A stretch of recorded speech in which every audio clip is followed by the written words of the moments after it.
बिस्मिल्लाहिर्रहमानिर्रहीम। अल्लाहुम्मा सल्लि अला सय्यिदिना मौलाना मुहम्मद व अला आले सय्यिदिना मौलाना मुहम्मद व अला अस्हाब सय्यिदिना मौलाना मुहम्मद। अस्सलामु अलैकुम व रहमतुल्लाहि व बरकातुहू to all dear students. I hope you are all well। 9th class के वो स्टूडेंट्स जिन्होंने एग्ज़ाम दे दिया, उनकी बहुत सारे पेपर्स रह गए और ओवरऑल पंजाब का रिज़ल्ट 9th क्लास का बहुत ही ज़्यादा मायूस कुन, पेरेंट्स के लिए भी, टीचर्स के लिए भी, स्कूल इंतज़ामिया सब के लिए, खुद स्टूडेंट्स के लिए। तो इसमें जहाँ स्टूडेंट की गलती है, कोताही है, सुस्ती है, वहाँ पेरेंट्स और टीचर्स भी इसके ज़िम्मेदार हैं।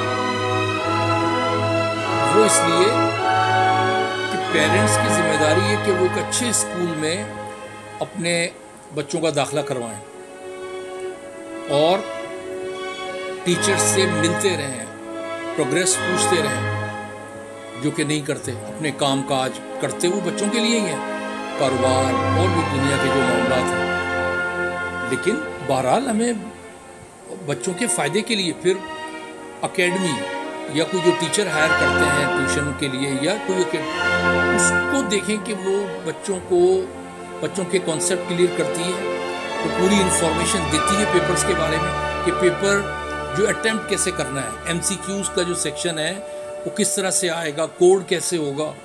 इसी तरह से कुछ रूल्स हैं सेकेंडरी स्कूल एग्जामिनेशन के कि आप का फॉर एग्जांपल एक फिजिक्स का पेपर है, आपका केमिस्ट्री का है, बायो का है, मैथ्स का है, तो आप ये देखें कि वो आपको कितने मार्क्स आप उसमें हासिल कर लें कि आप पास हो जाएंगे। नहीं पता होता है स्टूडेंट्स को, ना उनका अपना शौक, ना टीचर्स बताते हैं, ना पेरेंट्स की तरफ से कोई गाइडेंस कि वो किसी अच्छे स्कूल या कोचिंग में भेजकर ये उनकी प्रॉब्लम दूर कर दें। तो वो स्टूडेंट जब एग्ज़ाम में बैठता है तो बस सिर्फ अल्लाह का आसरा, दुआओं पे और जो मेहनत थोड़ी बहुत की होती है। मगर उनको अगर बता दिया जाए कि आपने जो पेपर देना है वो इस प्रोसीजर से, इस तरीके से दें कि मतलब आपका पेपर वो क्लियर हो जाए, और वो टोटल 9th और 10th के मिला के मार्क्स से पता चलता है। अब कई स्टूडेंट ऐसे हैं जो बिल्कुल मायूस हो गए हैं कि उनका पार्ट 1 में बहुत कम नंबर आए हैं, तो अब पता नहीं क्या होगा, अगर ये पेपर क्लियर नहीं होगा तो मैं पास हो सकूंगा या हो सकूंगी कि नहीं। ठीक है, उसी टेंशन, क्योंकि उसको पता ही नहीं है कि उसके प्रैक्टिकल में कितने नंबर आए हैं, उसके पेपर 1 में कितने आए हैं, पार्ट 1 के जो। और जब पार्ट 2 देगा 9th क्लास का बच्चा, तो उसके लिए क्या, उसके लिए ऑप्शंस हैं। इसी तरह आप जो सप्लीमेंट्री में अपीयर हो रहे हैं इसी महीने या अक्टूबर में, वो इस वीडियो को और से देखें। और जो रेगुलर बच्चे जिन्होंने एग्ज़ाम देना है अगले साल 2026 में, वो और से देखें, डिस्कस करें फिर अपने टीचर से, और उस तरीके से चलें ताकि आपके पेपर कम से कम पास तो हो। क्योंकि सब देखते हैं क्रीम को कि जो बहुत अच्छे मार्क्स लाते हैं, जिन्होंने टॉप किया है, लेकिन वो बच्चे जो फेल होते हैं या जिनके कम नंबर आते हैं, उनका मुस्तकबिल ख़तरे में पड़ जाता है, वो अपनी पढ़ाई अधूरी छोड़ देते हैं। ठीक है, तमाम प्रॉब्लम आती हैं उनको। तो ये मेरी वीडियो उन्हीं तमाम स्टूडेंट्स के लिए है कि जो मायूस हो चुके हैं या जिनको अंदाज़ा नहीं है, पता नहीं है कि क्या होगा 9th के बाद। तो इसलिए आप प्लीज़ गौर से देखिएगा इस वीडियो को। यानी अब आप ये समझ लें कि एक अगर पेपर आपका फिज़िक्स का है तो उसके 75 मार्क्स होते हैं। ओके, आपको 28 मार्क्स लेना है। 28 मार्क्स लेंगे आप, वो थ्योरी क्लियर कर लेंगे। अगर उसके प्रैक्टिकल में आपके 10 मार्क्स आते हैं तो वो आपका पेपर क्लियर हो जाएगा। इस तरह पार्ट 2 में जब आप देंगे, फिर अगर 28 आते हैं, और ठीक है, तो 28 और 28 कितने हो गए, 56, और 10 प्रैक्टिकल के, तो आप 66 मार्क्स हासिल करके वो पेपर आपका क्लियर हो जाएगा। फॉर एग्जाम्पल किसी के अभी केमिस्ट्री में 20 मार्क्स आए हैं, अब वो या 18 मार्क्स आए हैं, 15 मार्क्स आए हैं, अब वो बिल्कुल टेंशन में होगा कि अब मैं क्या करूं। तो टेंशन नहीं, मैं अभी समझाऊंगा आपको आगे अगले पेज पे जाके कि किस तरह से आपको इस चीज़ को समझना है। ठीक है, बिल्कुल भी आपने परेशान नहीं होना। यानी टोटल जो है 170 मार्क्स बनते हैं फिज़िक्स के, केमिस्ट्री के, बायो के, 85 मार्क्स, और 15 मार्क्स प्रैक्टिकल के होते हैं, 30 नंबर। तो 56 मार्क्स आपको लेने होते हैं थ्योरी में, दोनों की मिला के 56, और प्रैक्टिकल में 10 मार्क्स, तो 66 हो गए ना। हाँ, जिसके अगर 28 मार्क्स नहीं आते, कम आते हैं, किसी के पार्ट 1 में, किसी के पार्ट 2 में, तो फिर वो अच्छी तरह से इस स्टैट्स को समझे जो मैं समझा रहा हूँ, और से समझिएगा। पहले तो वही पार्ट आपको समझाया मैंने, देखें कि वही 85 मार्क्स जो फर्स्ट रो में आप देख रहे होंगे, और 10 मार्क्स प्रैक्टिकल के, टोटल 66। ठीक है, इसी तरह से कम 28 मार्क्स पार्ट 1 में, पार्ट 2 में 28 मार्क्स, और प्रैक्टिकल में 10 मार्क्स। ठीक है, तो ये 66 हो गए। तो आउट ऑफ 200 आपको 66 मार्क्स ले आएंगे तो क्लियर हो जाएंगे। अब ये केस आपके लिए, इसको समझना है, गौर से देखना है।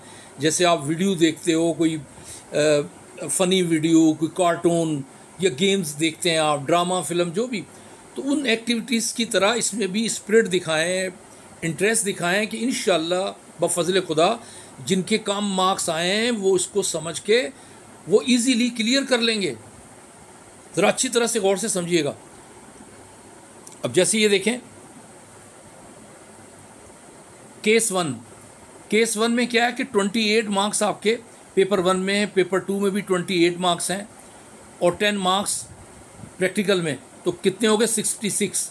तो आपका पेपर क्लियर हो जाएगा जी, 100% क्लियर हो जाएगा आपका। केस 2, अगर आपके 30 मार्क्स हैं, फिज़िक्स या केमिस्ट्री या बायो जो भी सब्जेक्ट, 30 मार्क्स हैं, फिर 30 मार्क्स हैं, लेकिन प्रैक्टिकल में 6 हैं, लेकिन टोटल 66 बनते हैं, जो कि आगे देखिए मेंशन है सेकंड रो में, मार्क्स ऑब्टेन के नीचे सेकंड रो में देखें 66, तो वो भी पास कहलाएगा, क्लियर हो जाएगा उसका पेपर। केस 3 देखें, 33 और 33 है पेपर 1 और पेपर 2 में, और प्रैक्टिकल में वो फेल है 0, तब भी वो क्लियर कहलाएगा, वो पास होगा। देखिए ये मालूम नहीं है स्टूडेंट्स को। ठीक है, जो प्रैक्टिकल में रह गया है और वो समझ रहा है कि उसे प्रैक्टिकल दोबारा देना है, हाँ, वो ये देख ले कि उसकी थ्योरी में 66 बन रहे हैं। ये तो एग्जाम्पल के तौर पे लिखा हुआ है 33, यानी दोनों पेपर क्लियर होने चाहिए उसके। अब आ जाए नीचे, केस 4, अगर आपके पेपर 1 में 20 मार्क्स हैं, जैसे भी जिन बच्चों ने एग्ज़ाम दिया है उनके केमिस्ट्री में, फिज़िक्स में, बायो में, क्योंकि 75 मार्क्स के पेपर है ना, मैं इसलिए कह रहा हूँ, जो भी 75 मार्क्स का पेपर है वो इस तरह से ही यानी क्या लगेगा। इन तीनों के प्रैक्टिकल भी होते हैं, तो इसलिए आपको गौर से मतलब समझना है। 20 मार्क्स हैं किसी के, लेकिन अब जब आप सेकंड पार्ट देंगे मैट्रिक में, तो आप अगर आपके 40 मार्क्स आ जाते हैं, कोशिश करें 40 लाएं, तो कितने हो गए?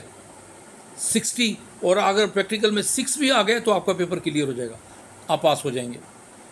केस 5 देखें, इसका बिल्कुल इन द सेम वे कि पेपर 1 में 40 आ गए, जैसे अभी आपके आ गए, और अगर अभी पेपर 2 में 20 आ गए सिर्फ आपके, ओके, लेकिन प्रैक्टिकल में 6 आ गए, तो 66 आप पास कहलाएंगे। इसी तरह से केस 6 देखें आप, 35 मार्क्स और पेपर 1 में, जैसे अभी किसी के 35 मार्क्स आए, और पेपर 2 में आपके 20 आ गए, फिज़िक्स में या केमिस्ट्री में या बायो में, मतलब कम आ गए, 20 मार्क्स आ गए, और प्रैक्टिकल में 20 आ गए आपके, और टोटल 75, मगर आप फेल कहलाएंगे, आप रीअपियर होंगे इन पार्ट 2 थ्योरी, क्योंकि पार्ट 2 थ्योरी जो है उसमें 20 मार्क्स हैं आपके। ये केस 6 की बात कर रहा हूँ मैं कि 35 पार्ट 1 में और पार्ट 2 में कितने? 20, ठीक है, और प्रैक्टिकल में 20 हैं, टोटल 75 है। हालांकि कहा जा रहा है कि 66 आ जाएंगे तो वो क्लियर हो जाएगा, नहीं, अगर आपकी थ्योरी में जो है वो मार्क्स 58 नहीं बनते, 28 या समथिंग इस तरह, तो प्रॉब्लम है। तो 35 और 20 आए और 20 आगे प्रैक्टिकल में 75 आके भी आप फेल कराएंगे, आपको रीअपियर होना पड़ेगा पार्ट 2 की थ्योरी में। केस 7 देखें, 6 मार्क्स आ गए, जैसे कुछ बच्चों के इस दफ़ा आए होंगे जैसे रिज़ल्ट है। अब वो परेशान है कि ये पेपर भी दोबारा देना पड़ेगा। पेपर वो देगा दोबारा, अल्लाह करे उसमें अच्छे आ जाएं, लेकिन अगर उसकी जो सेकंड पार्ट है उसकी सेकंड पार्ट की जो फिज़िक्स है, केमिस्ट्री है या बायो है, उसमें 46 ले आता है और प्रैक्टिकल में 25 आ जाते हैं उसके, मेहनत करे अच्छी तरह से, 30 में से 25 आ जाते हैं, 77, तब भी वो रीअपियर होगा किसमें? पार्ट 1 की थ्योरी में, क्योंकि पार्ट 1 की थ्योरी उसकी क्या है? 6 है, और 46 मिलाओ तो कितने बनते हैं? 52, वो 58 नहीं बनते। यही मैं समझाना चाह रहा हूँ, इसीलिए वीडियो अपलोड की है मैंने कि इस चीज़ को समझें आप कि 58 बनने चाहिए पार्ट 1 पार्ट 2 में। जहाँ नहीं बन रहे और जिस पेपर में कम है 28 से, जैसे 6 है, आपको दोबारा रीअपियर होना पड़ेगा। आ जाएं केस 8 में देखें, 28 मार्क्स हैं, ज़बरदस्त, क्लियर हो गया थ्योरी। पेपर 2 28 है, क्लियर होगी थ्योरी। और प्रैक्टिकल में कितने हैं? 8, लेस देन 10, आप फेल हो गए। क्यों? कि टोटल कितने बने? 64, 66 नहीं बने, तो आपको रीअपियर होना पड़ेगा इन प्रैक्टिकल, वो आगे मैंने मेंशन किया हुआ। क्लियर हो गया? मेरे पास बच्चे नहीं हैं, आप माशाल्लाह सब समझते हैं, 9th क्लास का बच्चा मैट्रिक क्लास में भी अगर जो आ गए हैं, ठीक है। अब आप केस 9 देखें कि पार्ट 1 में 28 है, क्लियर हो गया, 26 है, मसला हो गया। प्रैक्टिकल में 8 है, टोटल कितने आ गए? 62, अब मसला हो गया, यानी 26 है, दोबारा देना पड़ेगा पेपर। 8 है, लेस देन 10 आ गए, प्रैक्टिकल भी देना पड़ेगा। अब आपको थ्योरी भी देनी पड़ेगी और प्रैक्टिकल भी। तो मेरे प्यारे स्टूडेंट्स, आप गौर कीजिए, ये चीज़ें टीचर्स को बतानी चाहिए थी, स्कूल इंतज़ामिया को, कोचिंग इंतज़ामिया को, और आपको खुद से शौक़ होना चाहिए था कि आप नेट में चले जाते कहीं से कोई। तो ये वीडियोज़ आप अपने दोस्तों को भी शेयर कीजिएगा, ख़ुद बार बार देखिएगा ताकि आपको अच्छी तरह से समझ में आए। अब देखिए केस 10 है, अब आपके 26 मार्क्स आ गए पार्ट 1 में, 28 आ गए पार्ट 2 में, और प्रैक्टिकल में आ गए 8, 62 मीन फेल, 66 नहीं हुए। अब आपको रीअपियर होना पड़ेगा थ्योरी 1 में, क्योंकि आपके 26 हैं, 26 हैं, 28 नहीं है, और प्रैक्टिकल में लेस देन 10 है, ठीक है। अगर 66 भी बन जाते हैं ना तो फिर मसला नहीं था प्रैक्टिकल का, 6 पे भी देखो क्लियर हो रहा था।